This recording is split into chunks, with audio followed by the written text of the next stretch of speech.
असल्या बुद्धिविसंगत सिद्धांतावर विश्वास ठेवत नाही। या विषयाची चर्चा करताना मनुष्य आपल्या चांगल्या वाईट कर्माच्या परिणामापासून मुक्त होतो काय, त्या प्रश्नाचे स्थावीर नागसेनाने राजा मिलिंदाला उत्तर दिले आहे। जर पुनरुत्पत्ती झाली नाही तर तो आपल्या कर्माच्या परिणामापासून मुक्त होतो। जर पुनरुत्पत्ती झाली तर तो मुक्त होणार नाही।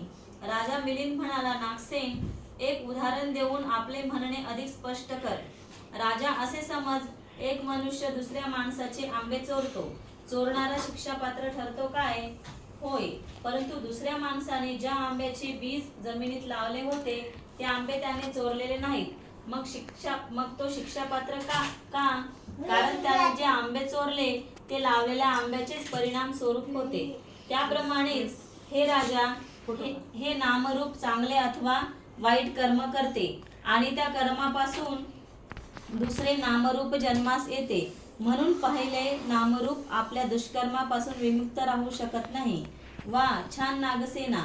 राजा पुढे म्हणाला, जेव्हा या नामरूपाने कर्म केले तेव्हा त्या कर्माचे पुढे काय होते? ज्याप्रमाणे सावली माणसाला सोडित नाही त्याप्रमाणे गतकर्मही त्याच्या बरोबर जाईल। पण मग ही कर्मे आहेत असे म्हणून कोणाला ती कर्मे दाखविता येतात का? नाही। एक उदाहरण देऊ, हे अधिक स्पष्ट कर। वृक्षाला जी फळे अद्याप यावयाची आहेत ती हे राजा दाखवता येतील काय? ती भावी फळे येथे आहेत किंवा तेथे आहेत असे कोणाला म्हणता येईल काय? निसंशय नाही। त्याप्रमाणेच हे राजा, जोपर्यंत जीवनाचे सातत्य खंडित झाले नाही तोपर्यंत कृतकर्मे दाखविता येत नाही। वा, छान नागसेना। गतकर्माचा भविष्य जीवनावर परिणाम होतो असे बुद्ध मानतो काय? अशा रीतीने बुद्धाचा कर्मसिद्धांत शास्त्रात धरून आहे। पूर्वजन्मीचे कर्म वारसा म्हणून भावी जन्मात तुम्ही म्हणता की आम्ही पूर्वी पाप केले होते त्याचे आम्ही आपल्या कठोर तपस्येने परिमार्जन करतो। वर्तमान काळात काया वाचा केल्याने आमच्या पूर्वजन्मीच्या पापांचा निराश होईल।